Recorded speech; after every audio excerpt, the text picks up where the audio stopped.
ನಮಸ್ಕಾರ ಎಲ್ರಿಗೂ. ಎಲ್ಲರೂ ಹೇಗಿದ್ದೀರಾ? ನಾನಿವತ್ತು ದಕ್ಷಿಣ ಕನ್ನಡ ಜಿಲ್ಲೆಯ ಪೊಳಲಿ ಶ್ರೀ ರಾಜರಾಜೇಶ್ವರಿ ದೇವಸ್ಥಾನಕ್ಕೆ ಬಂದಿದ್ದೇನೆ. ತುಂಬಾ ಚೆನ್ನಾಗಿದೆ.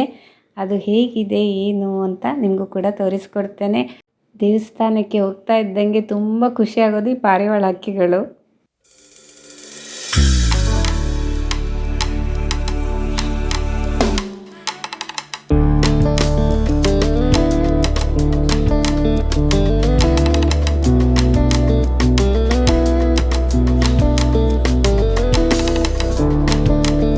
ಹಾಗೆಯೇ ಸಾಲು ಸಾಲಾಗಿ ಅಂಗಡಿಗಳು ಕೂಡ ಇವೆ. ದೇವಸ್ಥಾನಕ್ಕೆ ಸಂಬಂಧಪಟ್ಟಂತೆ ಹಣ್ಣು, ಹೂವು, ಕಾಯಿ ಎಲ್ಲ ಬೇಕಲ್ವ, ಅವೆಲ್ಲ ಅಲ್ಲಿ ಸಿಗತ್ತೆ. ಹಾಗೆಯೇ ವೆಹಿಕಲ್ಗಳಿಗೆ ಪಾರ್ಕಿಂಗ್ ಏರಿಯಾ ಕೂಡ ಚೆನ್ನಾಗಿಟ್ಟಿದ್ದಾರೆ. ಇನ್ನು ದೇವಸ್ಥಾನದ ಒಳಗೆ ಹೋಗೋಣ ಬನ್ನಿ. ಅಂತೂ ಬಂದು ತಲುಪಿದ್ವಿ ಶ್ರೀ ರಾಜರಾಜೇಶ್ವರಿ ದೇವಸ್ಥಾನ ಪೊಳಲಿಗೆ.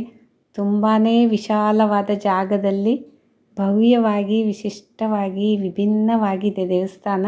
ಅದೇನು ವಿಶಿಷ್ಟತೆ, ವಿಭಿನ್ನತೆ ಅಂತ ನಿಮಗೇ ಗೊತ್ತಾಗತ್ತೆ ಮುಂದೆ. ಹಾಗೆ ದೇವಸ್ಥಾನದ ಹೊರವಲಯ ನೋಡೋಣ.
ನೋಡಿದ್ರಲ್ವ ಎಲ್ಲರೂ ಕೂಡ ದೇವಸ್ಥಾನದ ಹೊರವಲಯದಲ್ಲೂ ಕೂಡ ಎಷ್ಟು ಚೆನ್ನಾಗಿದೆ ಅಂತ. ಹಾಗೆ ಒಳಗಡೆ ಇನ್ನೂ ತುಂಬಾ ಚೆನ್ನಾಗಿದೆ. ಹಾಗೆ ಒಳಗಡೆ ಬನ್ನಿ ನೀವೆಲ್ಲರೂ ಕೂಡ ಆ ತಾಯಿ ದೇವಿಯನ್ನು ಕಣ್ತುಂಬ ನೋಡಿ, ಪೂಜೆಯನ್ನು ನೋಡಿ ಆಶೀರ್ವಾದ ತಗೊಂಡು ಬರೋಣ ಬನ್ನಿ.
ಇಲ್ಲಿ ಒಂದು ಕಡೆ ನೋಡಿ ಅಂಗಳದಲ್ಲಿ ಪೂಜೆಯ ಸಾಮಗ್ರಿಗಳನ್ನು ಇಟ್ಟಿದ್ದಾರೆ.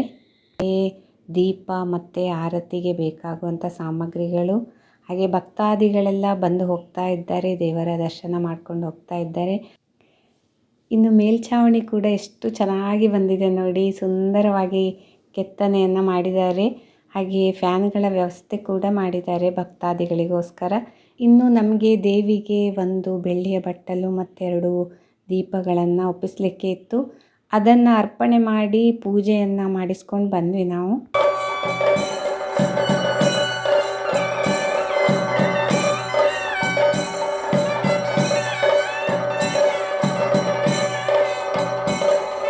ಇನ್ನು ಮಹಾಪೂಜೆಯ ನಂತರ ತೀರ್ಥ ಪ್ರಸಾದಗಳನ್ನು ಎಲ್ಲರೂ ಕೂಡ ತಗೊಳ್ಬೇಕು. ಅದರ ನಂತರ ದೇವಸ್ಥಾನವನ್ನು ಪ್ರದಕ್ಷಿಣೆ ಹಾಕುವಂಥದ್ದು. ಹಾಗೆ ಎಲ್ಲ ಭಕ್ತಾದಿಗಳು ನಾವು ಪ್ರದಕ್ಷಿಣೆಯನ್ನು ಹಾಕ್ತಾ ಇದ್ದೇವೆ. ಅದರೊಟ್ಟಿಗೆ ನಾನು ನಿಮಗೆಲ್ಲರಿಗೂ ಕೂಡ ದೇವಸ್ಥಾನವನ್ನು ತೋರಿಸ್ತಾ ಹೋಗ್ತಾ ಇದ್ದೇನೆ.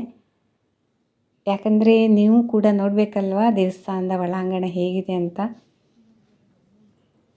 ತುಂಬಾ ಹಳೇ ಕಾಲದ ಮನೆಗಳನ್ನು ನೋಡ್ದಂಗೆ ಆಗುತ್ತೆ ನೋಡಿ. ಈ ರೀತಿಯಲ್ಲಿದೆ. ಸುತ್ತಲೂ ಕೂಡ ಅಂಗಳ ಹೇಗಿದೆ, ನಮ್ಮ ಅಜ್ಜಿ ತಾತಂದಿರ ಮನೆಯ ನೆನಪಾಗತ್ತಲ್ವ. ತುಂಬ ಪುರಾತನವಾದ ದೇವಸ್ಥಾನ ಇದು. ಅದೇ ರೀತಿ ಹಳೇ ಕಾಲದ ಶೈಲಿಯಲ್ಲೇ ಇದೆ. ತುಂಬ ಸುಂದರವಾಗಿದೆ.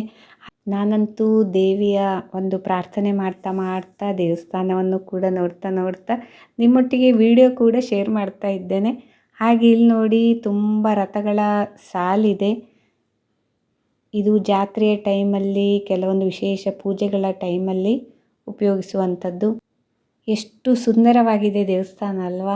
ಅದರೊಟ್ಟಿಗೆ ವಿಭಿನ್ನತೆ ಏನು ಗೊತ್ತಾ, ಶ್ರೀ ರಾಜರಾಜೇಶ್ವರಿ ದೇವಿಯ ವಿಗ್ರಹ ಏನಿದೆ 10 ಅಡಿ ಎತ್ತರದ ವಿಗ್ರಹ. ಬಲಭಾಗಕ್ಕೆ ಸುಬ್ರಹ್ಮಣ್ಯ ಮತ್ತು ಗಣಪತಿ ದೇವರುಗಳ ವಿಗ್ರಹಗಳಿವೆ ಮತ್ತು ಎಡಭಾಗಕ್ಕೆ ಭದ್ರಕಾಳಿ ದೇವಿಯ ವಿಗ್ರಹ ಇದೆ. ವಿಶೇಷ ಏನಪ್ಪ ಅಂದರೆ ಈ ವಿಗ್ರಹಗಳನ್ನು ಮಣ್ಣಿನಿಂದ ಮಾಡಿರುವಂಥದ್ದು. ತುಂಬ ಪುರಾತನ ಕಾಲದಲ್ಲಿ ಮಣ್ಣಿಗೆ ಇತರೆ ಕೆಲವು ವಸ್ತುಗಳನ್ನೆಲ್ಲ ಸೇರಿಸಿ ಪಾಕ ಮಾಡಿ ಅದರಿಂದ ಈ ವಿಗ್ರಹಗಳನ್ನು ಮಾಡಿರುವಂಥದ್ದು. ಹಾಗೆ ಅದುವೇ ಇಲ್ಲಿಯ ವಿಶೇಷತೆ ಮತ್ತು ವಿಭಿನ್ನತೆ. ಇನ್ನು ಇಲ್ಲಿ ಭೋಜನ ಶಾಲೆ ಕೂಡ ಇದೆ. ಮಹಾಪೂಜೆಯ ನಂತರ ಭಕ್ತಾದಿಗಳಿಗೆ ಪ್ರಸಾದವನ್ನು ಉಣಬಡಿಸೋಕೆ ವ್ಯವಸ್ಥೆ ಮಾಡಿದ್ದಾರೆ ನೋಡಿ. ಎಲ್ಲ ಭಕ್ತಾದಿಗಳು ಸೇರಿದ್ದಾರೆ ಅಲ್ಲಿ. ಹಾಗೆ ಪ್ರಸಾದವನ್ನು ವಿತರಣೆ ಮಾಡೋರು ನಗುಮೊಗದಿಂದ ಖುಷಿಯಿಂದ ಒಂದು ಊಟವನ್ನು ಬಡಿಸ್ತಾರೆ. ತುಂಬ ಖುಷಿಯಾಗತ್ತೆ ನೋಡೋದಕ್ಕೆ. ನೋಡಿ ಎಷ್ಟು ಜನ ಭಕ್ತಾದಿಗಳಿದ್ದಾರೆ. ಹಾಗೆ ಸೇವಾ ಕಾರ್ಯಕರ್ತೆಯರು ತುಂಬ ಒಂದು ಪ್ರೀತಿಯಿಂದ ಖುಷಿಯಿಂದ ಈ ಸೇವೆಯನ್ನು ಮಾಡ್ತಾರೆ ನೋಡಿ. ಅನ್ನ ಸಾಂಬಾರು ಪಾಯಸ ಎಲ್ಲ ಇಟ್ಕೊಂಡಿದ್ದಾರೆ. ಯಾರಿಗೆಲ್ಲ ಪ್ರಸಾದ ಸಿಕ್ಕಿಲ್ಲ ಅಂತ ಕರೆದು ವಿಚಾರಿಸ್ಕೊಂಡು ಬಡಿಸ್ತಾರೆ. ತುಂಬ ಖುಷಿ ಅನಿಸುತ್ತೆ ನೋಡುವಾಗ.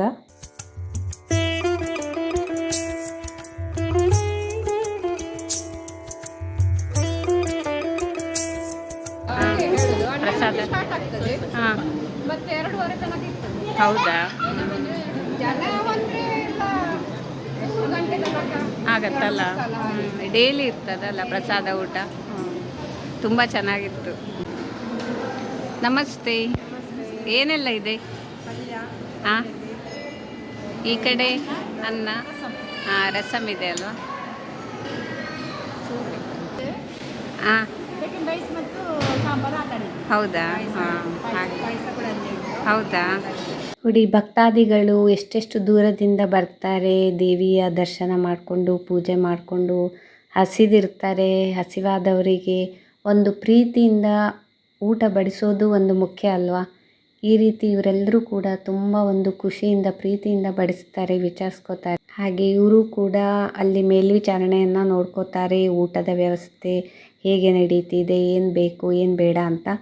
ಒಟ್ಟಾರೆ ಪೊಳಲಿ ಶ್ರೀ ರಾಜರಾಜೇಶ್ವರಿ ದೇವಸ್ಥಾನಕ್ಕೆ ಬಂದು ತುಂಬಾ ಖುಷಿಯಾಯಿತು ನನಗಂತೂ. ನಮ್ಮ ಹರಕೆ ಏನಿತ್ತು ಅದನ್ನು ಒಪ್ಪಿಸಿದೆವು. ಮಹಾಪೂಜೆಯನ್ನು ನೋಡಿದೆವು.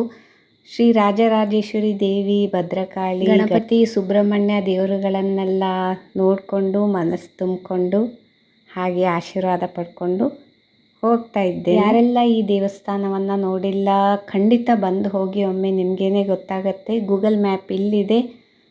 ತುಂಬಾ ಮನಸ್ಸಿಗೆ ಹಿತ, ಸಮಾಧಾನ, ಶಾಂತಿ ಸಿಗತ್ತೆ. ಹಾಗೆ ನನ್ನ ಇನ್ನೊಂದು ವಿಡಿಯೋದೊಂದಿಗೆ ಮತ್ತೆ ಸಿಗ್ತೇನೆ. ಅಲ್ಲಿವರೆಗೆ ಖುಷಿಯಾಗಿರಿ.